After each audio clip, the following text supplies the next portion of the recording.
Welcome back to another episode of Rock Boys Football, taking a look at what is a very intriguing matchup Friday night as Illinois go on the road and play the Kansas Jayhawks at home. And this is a tale of two cities. And why it's so exciting is what Illinois wants to do completely different to how Kansas runs their team. Illinois, a team that's predicated in the trenches, right? One of the better defensive lines with Johnny Root Newton, Keith Randolph, one of the better offensive lines, Isaiah Idem, Zy Chrysler.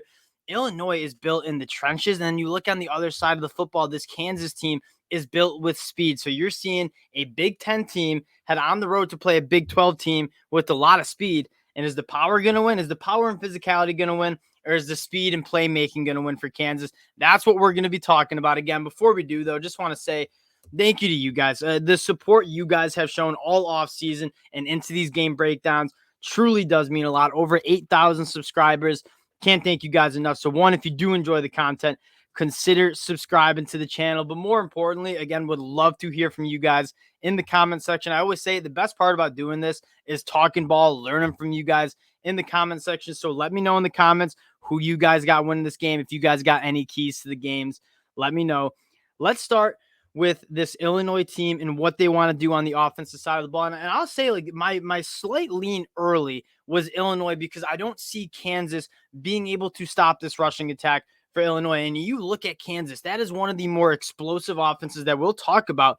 But what's one of the best ways to stop an explosive offense? Yeah, you can do stuff on the defensive side of the ball, but I'd argue the best way to stop a really good offense is being able to keep them off the field, control the time of possession, control the amount of possessions that'll be in this game. And no doubt Brett Bielema will want to slow this game down, establish that run, and keep a guy like Jalen Daniels or Jason Bean, whoever it is, off the field.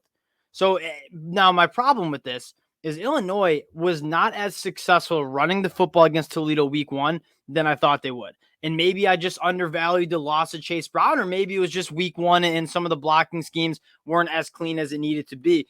But if Illinois struggles to run the like they did against Toledo, that's going to be trouble for them going up against Kansas, because Kansas is a team that if you try to get into a shootout and into a track meet with Kansas and try to throw the ball all around the yard, Kansas is a very hard team to beat.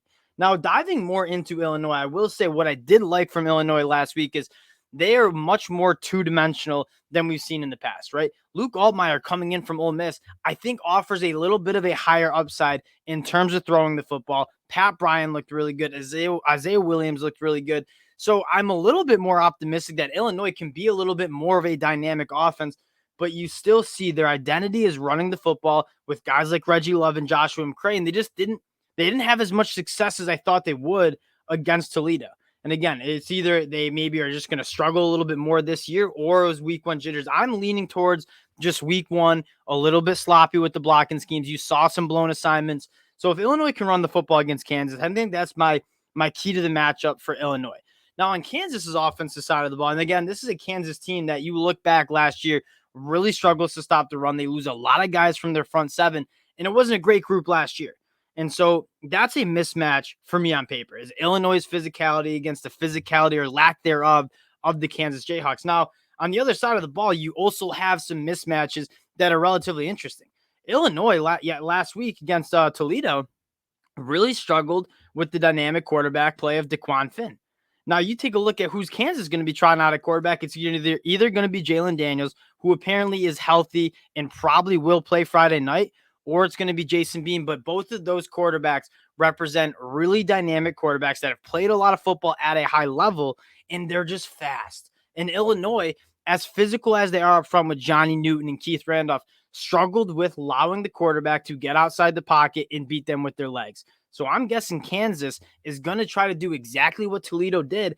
And we're not going to run to the teeth of this defense. I don't want to run up to Johnny Newton and Keith Randolph and try to outpower this Illinois team, especially in that front seven. We're going to try to stretch you guys out and challenge your speed going sideline to sideline.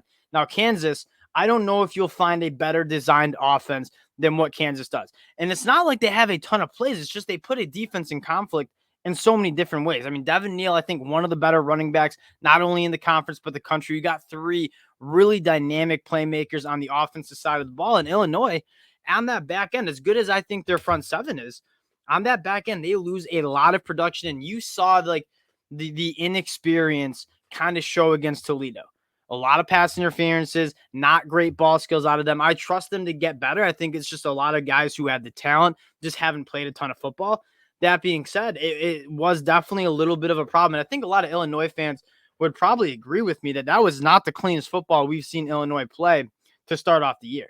So getting to the pick and kind of where I'm leaning, I'm going to lean Illinois here because I think they have a little bit more physicality up front. And again, I like the matchup in terms of Brett Bielema. I'm going to get back to the identity of what this Illinois team is, and that is run the football. Kansas has struggled to stop the run historically, as good as this Kansas team is getting. And I as a Kansas kind of fan, like rooting for Kansas to get better, they're getting more bodies and more talent up front. I don't think it's quite there yet. I think Illinois is a little bit bigger and more physical up there. Now, why I think that's the key to the game and why I'm going with Illinois as underdogs going on the road to Kansas is that's the best way to beat this Kansas team. Beating a Kansas team, trying to win in a shootout. You saw some Big 12 teams last year try to get in a track meet with this Kansas team and lose. How did teams end up beating Kansas? Was still attacking the underdeveloped personnel up front on that Kansas defense. I think Illinois has the personnel and the scheme to do so. So if Illinois can establish the run, stay on the field, control the time of possession, I think Illinois can win this game. Now, again, if they come out and struggle to run the football like they did against Toledo, that will be a little bit more of a struggle. This is a very interesting game. It's not a game that I'm overly confident in because I really do like where Kansas is going with getting more bodies up front. That being said, I just think that the biggest mismatch on this field is Illinois' offensive line going up against the Kansas front seven that is relatively weak. But if they don't run the football and it needs to get to kind of more of a track meet, Kansas is going to be a very, very dangerous team in this game. I can't wait. Speed versus power, speed versus physicality, Big 10 versus Big 12. You can't want anything better on a Friday night than that. Excited for it. Let me know in the comment section who you guys are rocking with. Again, appreciate you guys rocking with the boys. If you do enjoy the content, consider subscribing to the channel, and we'll talk to y'all later.